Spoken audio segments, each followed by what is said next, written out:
For the record, my name is Brian Worrell, District 4 City Councilor, and I am the Chair of the Boston City Council Committee on Ways and Means. Today is October 1st, 2024. This hearing is being recorded. It is also being live streamed at boston.gov/city-council-tv and broadcast on Xfinity Channel 8, RCN Channel 82, Files Channel 964. Written comments may be sent to the committee email at ccc.wm@boston.gov and will be made a part of the record and available to all councilors. Public testimony will be taken at the end of this hearing. Individuals will be called on in the order in which they signed up and will have 2 minutes to testify. If you are interested in testifying in person, please add your name to the sign-up sheet near the entrance of the chamber. If you're looking to testify virtually, please email our central staff liaison, Karishma Chauhan, at Karishma, KARISMA.CHOUHAN @boston.gov for the link, and your name will be added to the list. Today's hearing is on docket number 1430, message in the order for your approval, in an order authorizing the City of Boston to appropriate the amount of $2,225,000 for the purpose of paying the cost of a feasibility study and systematic design associated with a project for the Paul Agassiz Shaw-Charles H. Elementary School, Mattapier, Mass. 02126. This includes the payment of all costs incidental or related thereto, and for which the City of Boston may be eligible for a grant from the Massachusetts School Building Authority, also known as MSBA. Said amount to be expended under the direction of the Public Facilities Department on behalf of the Boston Public Schools. This matter was sponsored by Mayor Michelle Wu and referred to the committee on September 25th, 2024. We have received a letter of absence from our Council President, Louis Jen, and we also have been joined by Councilor Fitzgerald. Today, our panelists on behalf of the administration is Carlton Jones, Executive Director for Public Facilities Department, Brian McGoughlin, Senior Project Manager for Public Facilities Department, and Dell Stanislaus, Chief of Capital Planning for Boston Public Schools. The floor is now yours. All right, so thank you, Mr. Chair. Good afternoon. As introduced, Carlton Jones, Executive Director of the Public Facilities Department, Councilor. We're grateful to be here today to continue our partnership with the MSBA, and so I'm going to turn it over to Senior Project Manager Brian McGoughlin, who will run you through the presentation. Thank you, Carlton. Good afternoon, Mr. Chairman, Councilor.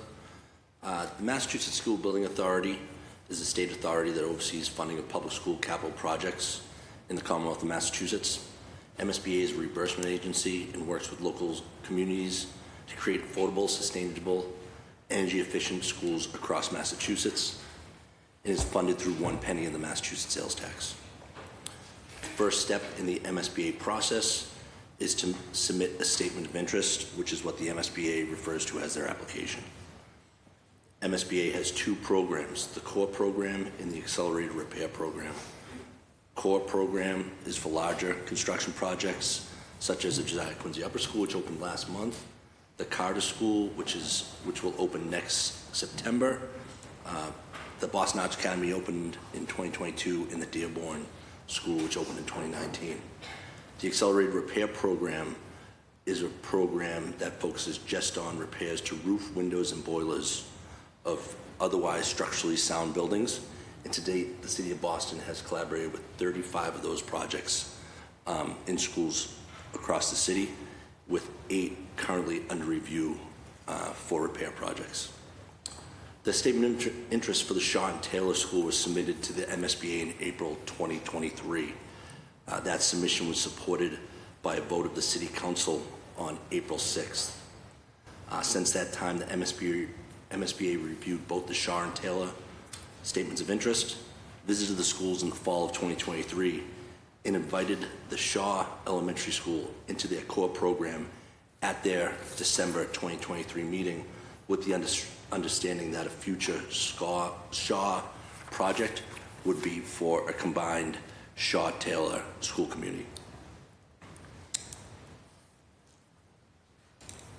Once a project is invited into the core program, it starts with an invitation into the eligibility period.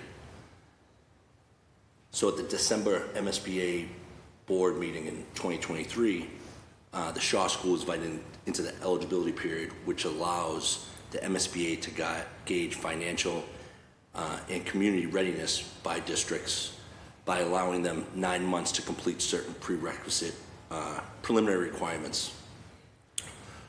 Action items include completing an initial compliance certification, forming a school building committee, completing an enrollment questionnaire, providing district's capital maintenance plan, submitting the particular school's educational profile, and appropriating funds for feasibility study through schematic design.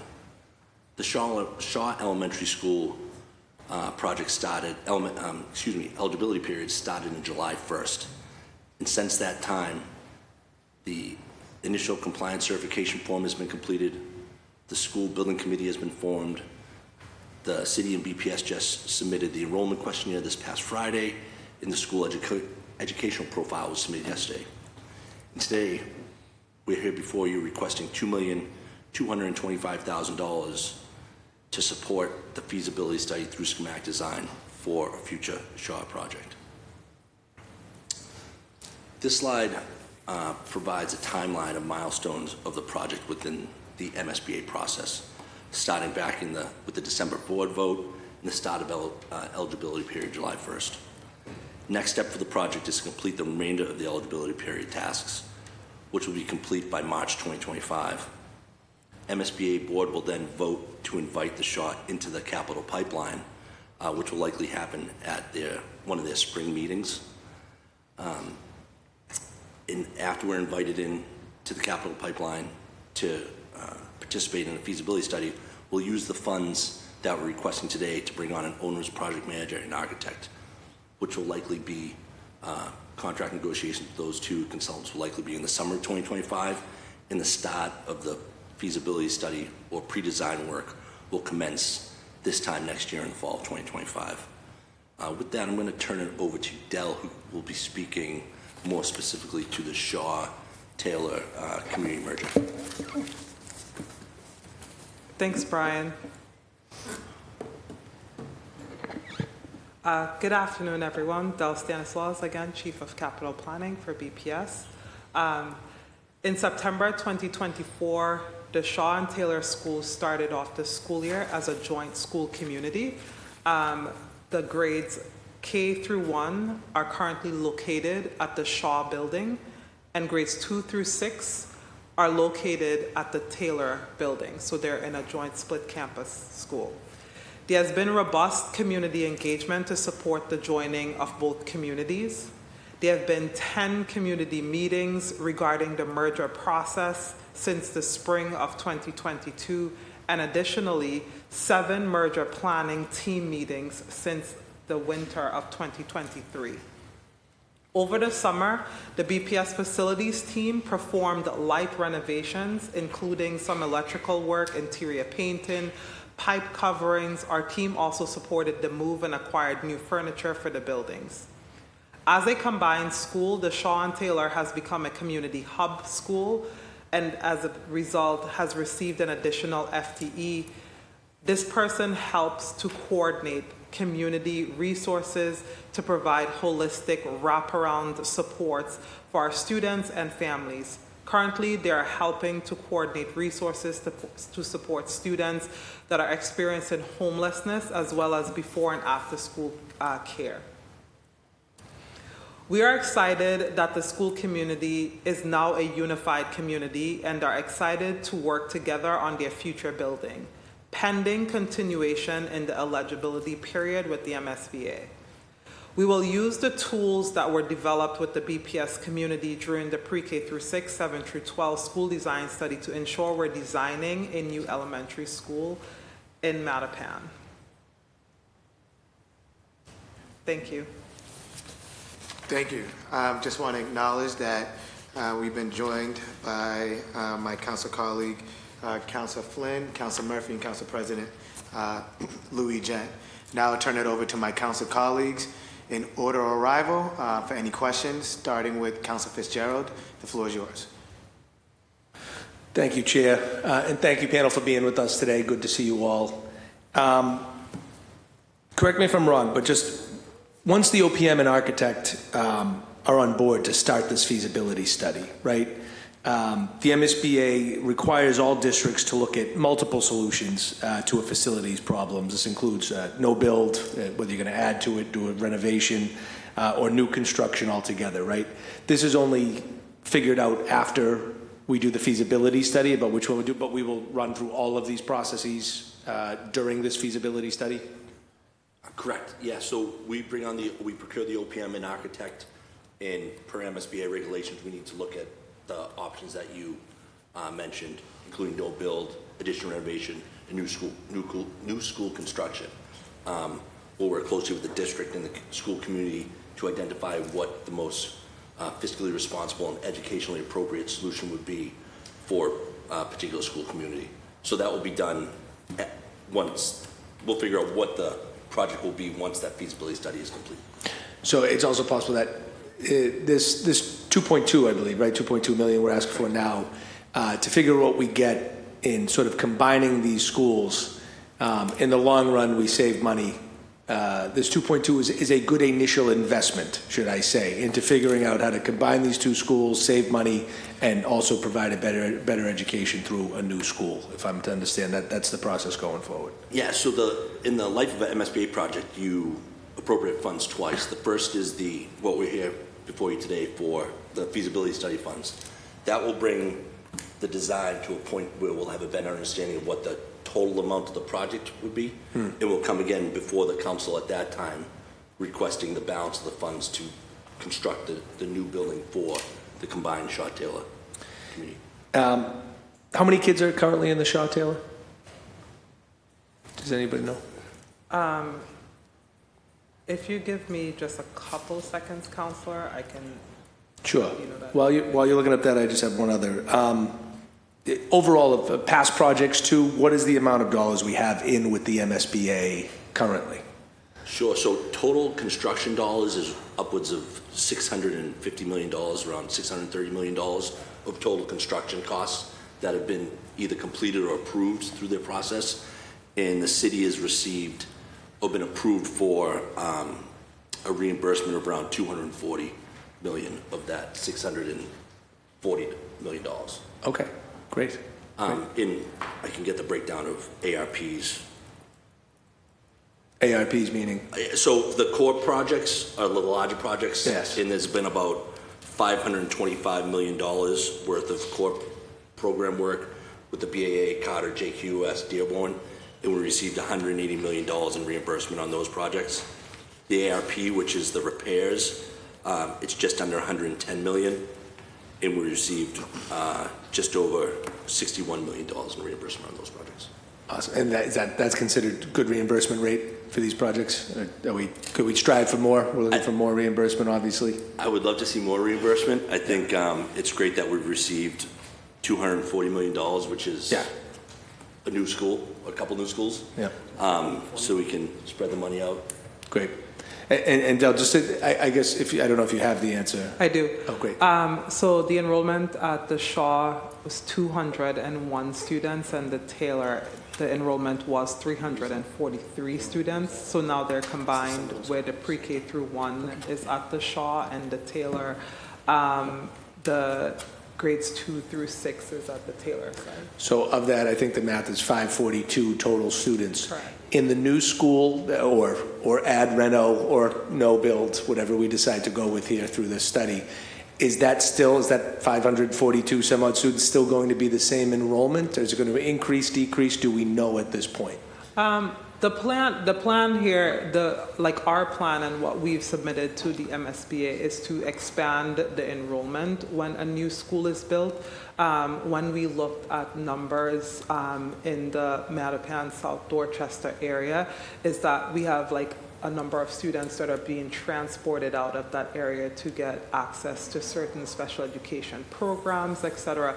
And we want to make sure that students have high quality seats close to home. So our goal as part of this project is that we're adding additional capacity in that area. Great. Great. That's all. Thank you very much for your informative answers. I appreciate it. Thank you, Council Fitzgerald. Council Flynn, the floor is yours. Thank you, Chair, and thank you to the panel. Thank you, Carlton, Brian, and Dell, for the important work you are doing.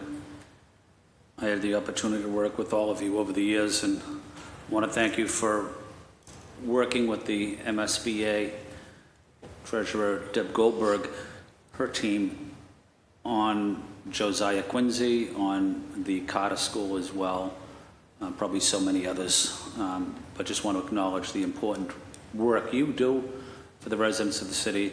I don't necessarily have any questions on Shaw-Taylor School.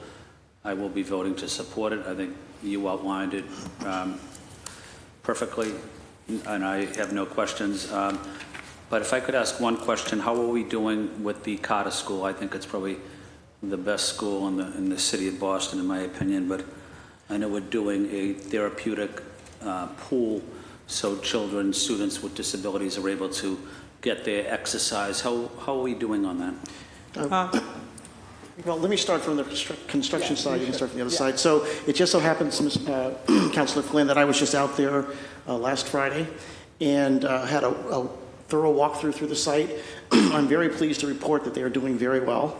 The steel is up, walls are going up, all of the infrastructure is going into place. We're very happy and looking forward to turnover, completion somewhere in the spring of 2025 for the school to take part of all of the amenities. It's stunning to have been in the original facility and then to walk in this one.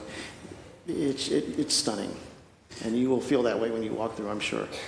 Well, thank you, Carlton, and I know you and your team have provided exceptional work working with Brian and working with Dell and working with other city officials. So just want to say thank you. Just want to say thank you for your professional work that you have been doing, all of you have been doing for many years. Thank you. Thank you, Mr. Chair.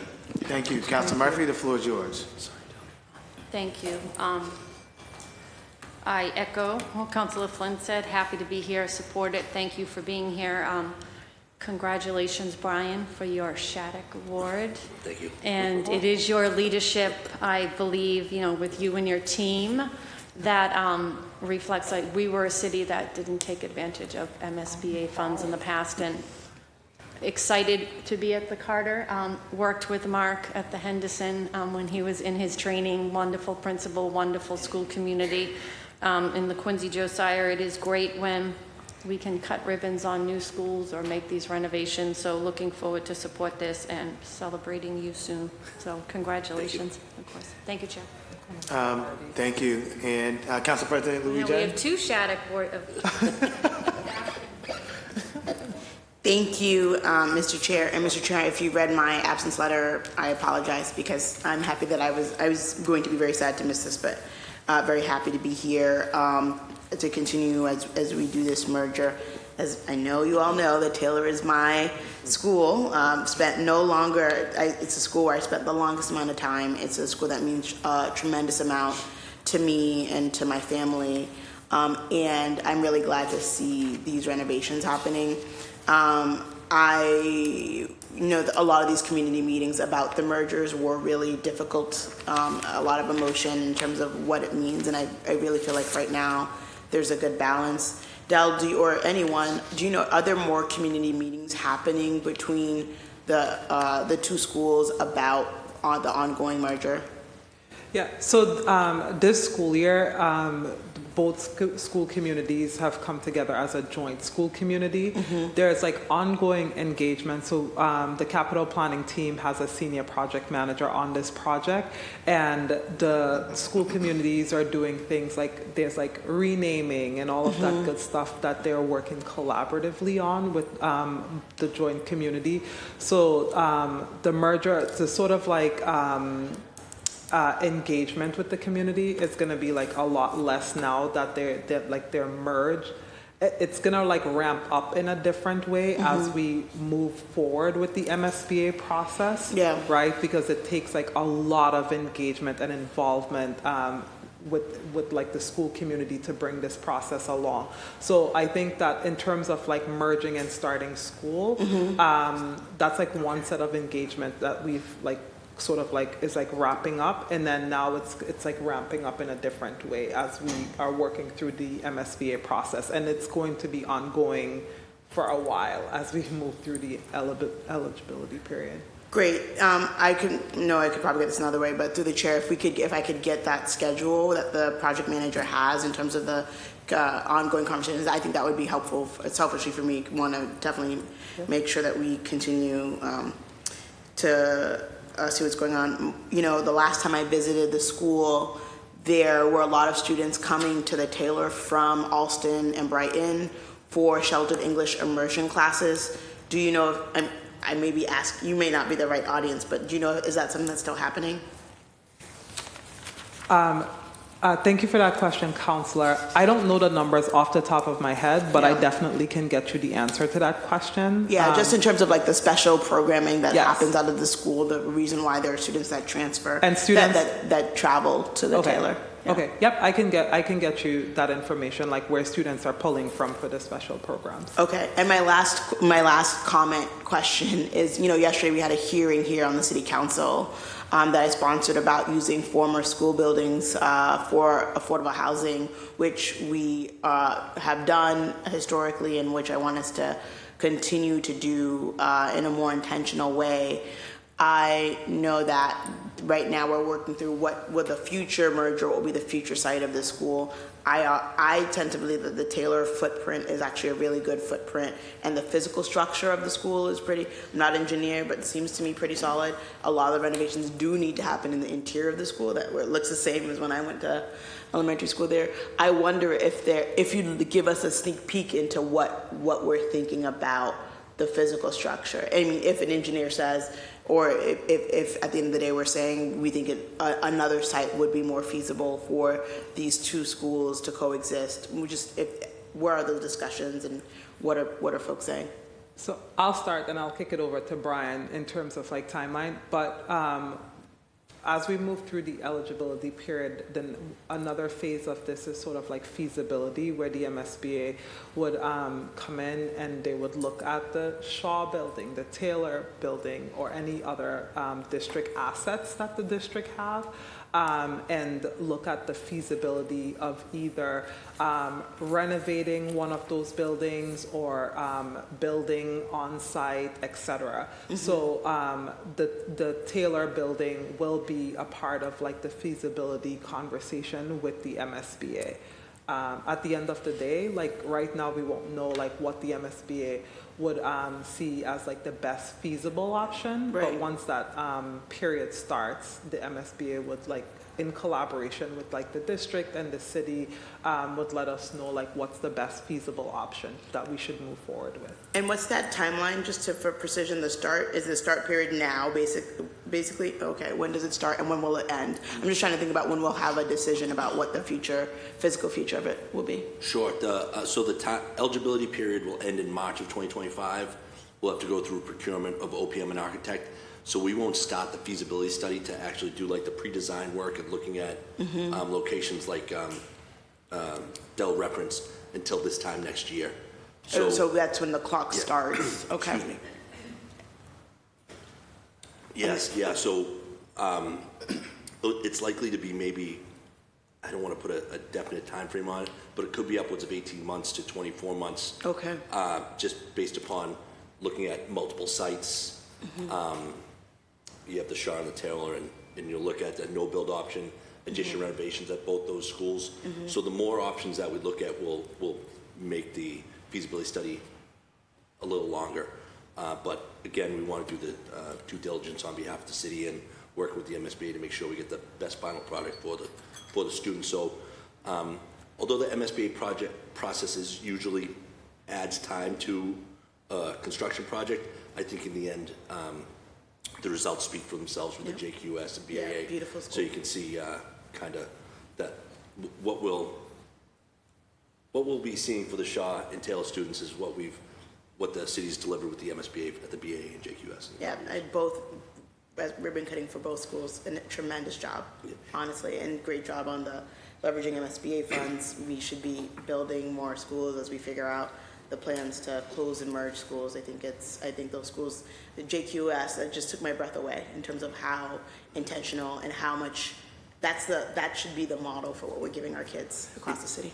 And sorry, but when we start ramping up the feasibility study, there will be community meetings for input into this process. Great. So that will definitely happen, so that we do have a school that represents the students there. Thank you so much. I'm very excited about this project. Thank you. Thank you. And every time I'm in an MSBA here and I just hear Council Braden just applauding the administration for applying for the MSBA grant. So in the spirit of Council Braden, who's not here, thank you guys for your leadership and all your work in applying for these funds.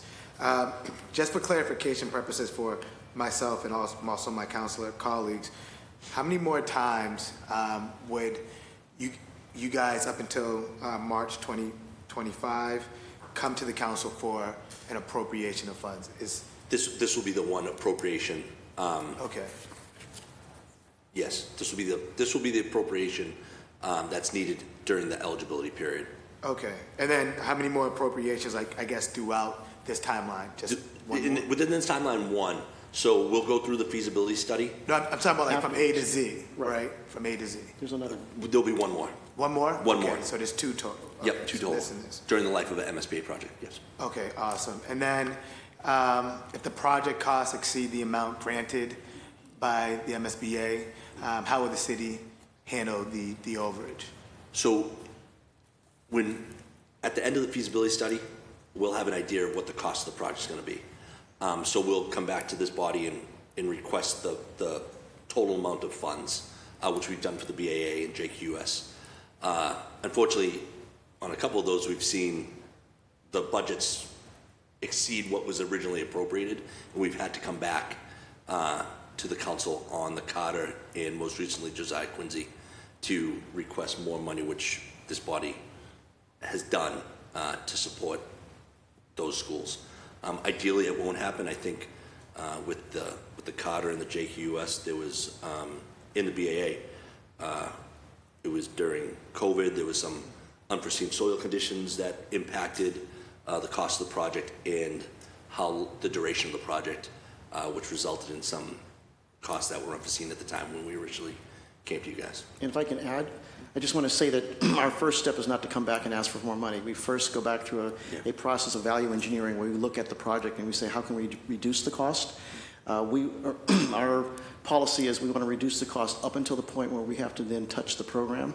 So we don't want to give the school anything less than what they deserve, but we want to make sure that we're not using materials that could be done in a sufficient way, but not as expensive way, if that makes sense. I don't want to say cheaper, because we don't want cheap, but we want cost effective. So we look for every cost effective measure we can. And I mean, we go through an exhaustive set of steps in order to do that, just to make sure that we are, if we come back, we're only coming back because we feel like we absolutely have to and need to versus, let's just go get some more money. Right. No, that's good to hear, that evaluation period is implemented in the process. Any other questions from my council colleagues? Well, yep. Just one thing to add, that this type of appropriation requires 2 votes of the city council. So spaced 2 weeks apart. I'd just like to make that. Oh, for this one appropriation, right? Yeah. Okay, awesome. There's no public testimony. I'm looking forward to putting this up to pass tomorrow at the city council. So thank you guys for all your hard work. Thank you to central staff, my team, and this hearing on docket number 1430 is adjourned.